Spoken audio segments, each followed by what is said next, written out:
Sathya Sai Baba adalah salah satu tokoh terkenal di India pada abad ke-20 dengan jutaan pengikut di seluruh dunia. Dia dianggap sebagai avatar oleh pengikutnya yang percaya bahwa dia memiliki kekuatan ilahi seperti menyembuhkan orang sakit, mengetahui masa depan dan membaca pikiran, hingga menciptakan benda dari sesuatu yang tidak ada. Namun di balik citra suci yang melekat padanya, terdapat berbagai kontroversi, isu, dan perdebatan yang membuat kehidupannya semakin menarik untuk ditelusuri.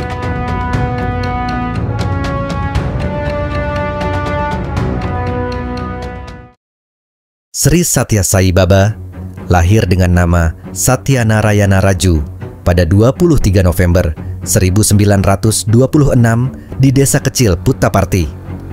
Desa ini berada di distrik Sri Sathya Sai, negara bagian Andhra Pradesh, India Selatan, yang berbatasan langsung dengan negara bagian Karnataka. Sejak masa kanak-kanak, dia menunjukkan minat mendalam terhadap spiritualitas dan sering merenung, berbeda dengan anak-anak seusianya. Kecenderungan ini membuat teman-teman dan penduduk desa memanggilnya guru atau Brahmajnani, yang berarti seseorang yang telah mengenal Tuhan. Pada usia 14 tahun, tepatnya pada 8 Maret 1940, Sathya Sai Baba mengalami peristiwa yang mengubah hidupnya secara drastis. Saat tinggal bersama kakaknya, Seshama Raju, di kota kecil Uravakonda dekat Puttaparthi, ia disengat kalajengking dan kehilangan kesadaran selama beberapa jam. Setelah sadar perilakunya berubah signifikan, ia mulai tertawa dan menangis tanpa alasan jelas, serta mengucapkan ayat-ayat dalam bahasa Sanskerta, padahal sebelumnya ia tidak memiliki pengetahuan tentang bahasa tersebut. Keluarganya yang khawatir dengan kondisi ini membawanya ke berbagai dokter, pendeta, dan ahli spiritual untuk mencari penjelasan. Salah satu dukun di Kadiri bahkan melakukan ritual menyakitkan dengan mencukur kepalanya, membuat 3 tanda salib di tengkoraknya, dan menuangkan asam ke dalam luka tersebut. Namun, semua upaya ini tidak memberikan hasil yang diharapkan, dan kondisi Sathya tetap menjadi misteri.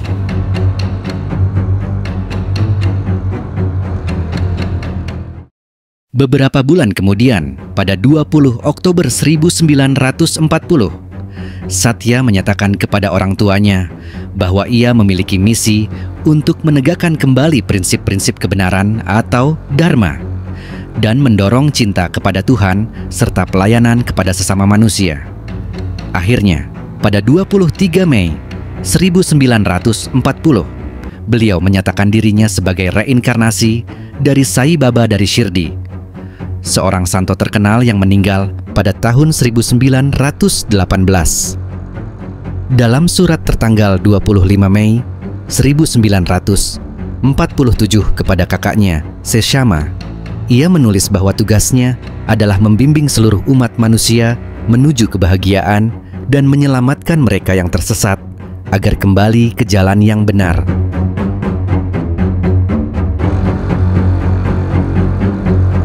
Setelah mengklaim dirinya sebagai reinkarnasi Sai Baba dari Shirdi, Sathya Sai Baba menghadapi skeptisisme dari keluarga dan tetangganya.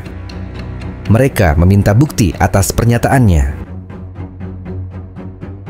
Menanggapi hal ini, Sathya Muda meminta bunga melati yang kemudian dilemparkannya ke lantai. Menurut saksi mata, bunga-bunga tersebut secara ajaib membentuk tulisan Sai Baba dalam aksara Telugu.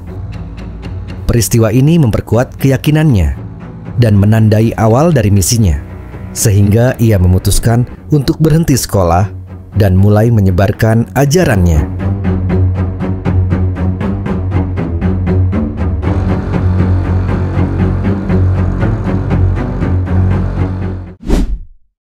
Salah satu hal yang membuat Sai Baba begitu terkenal sekaligus kontroversial adalah kemampuannya menciptakan benda-benda kecil seperti abu suci atau vibhuti, cincin, kalung, dan jam tangan yang diyakini sebagai bukti kekuatan spiritualnya.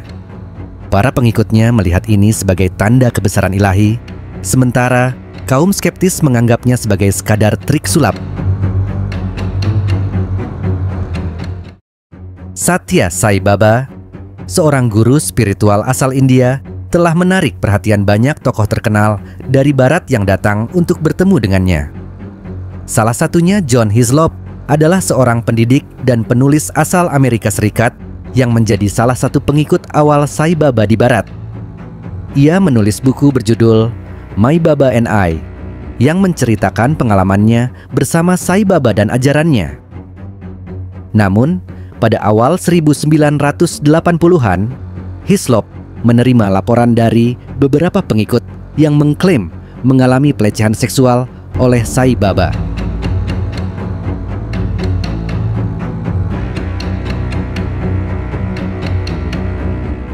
Dalam surat-suratnya kepada para pemimpin organisasi Sai di Amerika, Hislop menyatakan keprihatinannya dan menyebut tuduhan tersebut sebagai cerita mengerikan. Meskipun demikian, ia tetap menjadi pengikut setia dan membela Sai Baba hingga akhir hayatnya. Robert C. Priddy, seorang filsuf dan penulis asal Inggris Norwegia. Priddy pertama kali bertemu dengan Sathya Sai Baba pada tahun 1983. Ia menjadi pengikut dan bahkan menulis buku berjudul Sumber Impian, Jalan Saya ke Sathya Sai Baba. Namun, pada akhir 1990, Priddy mulai mengkritisi gerakan Sai Baba dan menulis End of the Dream, The Sathya Sai Baba Enigma. Namun, di sisi lain, Sai Baba tak luput dari kritik dan kontroversi. Sepanjang hidupnya, ia berulang kali mendapat kecaman, terutama dari mereka yang meragukan ajarannya. Bahkan, beberapa mantan pengikutnya pernah menuduhnya melakukan pelecehan seksual, yang kemudian dibawa ke ranah hukum.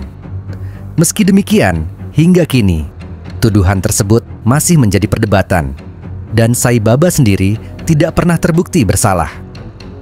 Para pendukungnya pun menilai bahwa ia tetap teguh menghadapi berbagai tudingan miring tersebut.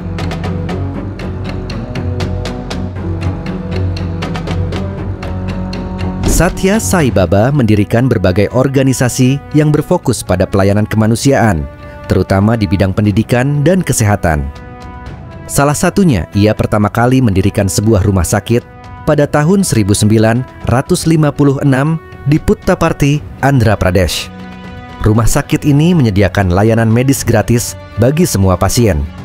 Selain itu, Sri Sathya mendirikan rumah sakitnya yang kedua bernama Sri Sathya Sai Institute of Higher Medical Sciences yang terdiri dari 2 rumah sakit spesialis.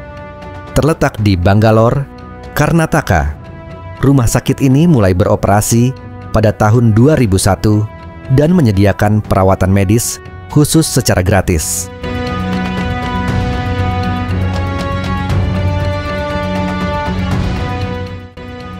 Sai Baba dan berbagai organisasi yang ia dirikan kerap menyelenggarakan serangkaian kegiatan amal, seperti membangun sekolah gratis, rumah sakit, dan lain-lain untuk membantu banyak orang di India dan negara-negara lainnya. Pada tahun 1999 saja, para pengikut setia Sai Baba diperkirakan tak kurang dari 6 juta orang. Angka pastinya sukar ditentukan mengingat keanggotaan jemaah Sai Baba bersifat cair tanpa ikatan formal. Saat ini diperkirakan terdapat 1.200 pusat Sathya Sai Baba yang tersebar di 114 negara. Di India sendiri, Sai Baba menarik para pengikut yang kebanyakan berasal dari kalangan menengah ke atas atau warga perkotaan yang hidup berkecukupan, berpendidikan, dan berpandangan terbuka terhadap pemikiran Barat. Sathya Sai Baba tidak hanya menarik perhatian masyarakat umum, tetapi juga sejumlah tokoh penting seperti presiden dan perdana menteri dari India dan negara lain. Pada tahun 2002, menurut Norris Palmer dalam bukunya Gurus in America, Sai Baba mengklaim memiliki pengikut di 178 negara. Namun, seiring dengan popularitasnya, muncul pula berbagai kritik. Wartawan Inggris, Mick Brown, dalam bukunya yang terbit pada tahun 1998, meragukan klaim Sai Baba yang dikatakan telah membangkitkan seorang warga Amerika bernama Walter Cowan pada tahun 1971.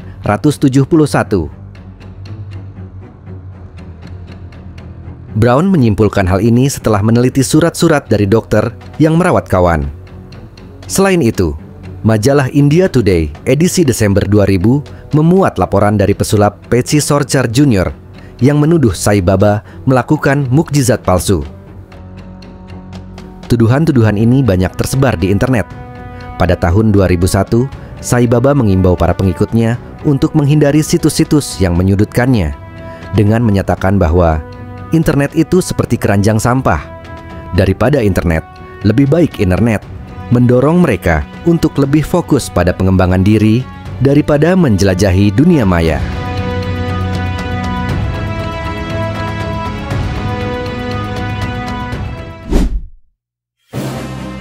Yang lebih parahnya lagi, terdapat kasus penembakan di kediaman Sathya Sai Baba pada 6 Juni 1993 yang menewaskan 4 orang. Isu permasalahan ini menimbulkan berbagai spekulasi dan kontroversi yang hingga kini belum sepenuhnya terjawab.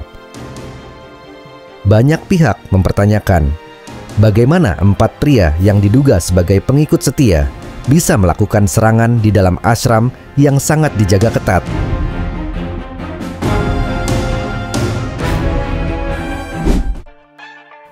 Lebih mencurigakan lagi, keempat pelaku justru tewas ditembak oleh polisi sebelum mereka sempat memberikan kesaksian, memicu dugaan bahwa ada upaya untuk menutupi sesuatu yang lebih besar.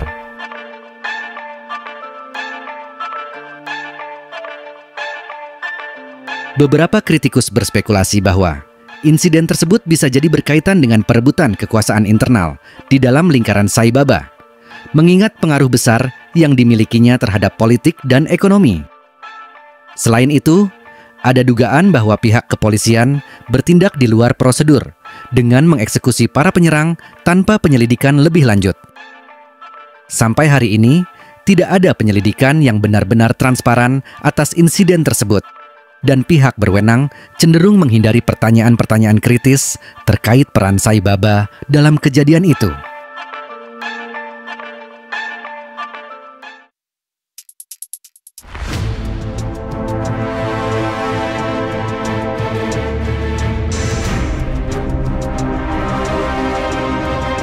Sathya Sai Baba pernah meramalkan bahwa ia akan mencapai Mahasamadhi atau meninggalkan tubuh fisik pada usia 96 tahun, yaitu sekitar tahun 2022 Masehi.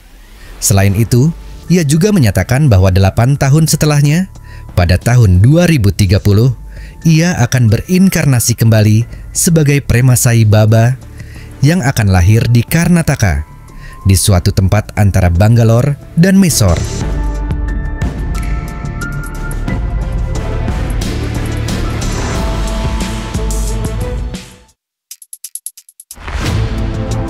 Namun, kenyataannya, Sai Baba meninggal dunia pada 24 April 2011 di usia 84 tahun akibat kegagalan organ multipel di rumah sakit dekat pusat kegiatan spiritualnya di desa Puttaparthi, India.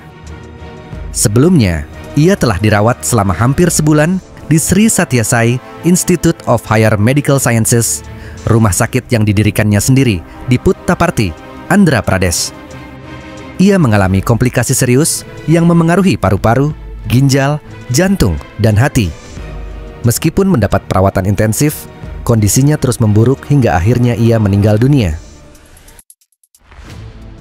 Dalam pandangan Islam, ajaran dan klaim Sai Baba sebagai inkarnasi Tuhan bertentangan dengan konsep tauhid, sehingga banyak ulama menganggapnya menyesatkan dan tidak sesuai dengan akidah Islam. Banyak ulama menilai bahwa ajaran Sai Baba yang mencampurkan berbagai elemen dari Hindu, Islam, dan agama lain bisa menyesatkan umat Islam. Selain itu, klaimnya tentang memiliki kekuatan supranatural dan mampu melakukan mukjizat juga dipandang skeptis, karena dalam Islam, mukjizat hanya diberikan kepada para nabi.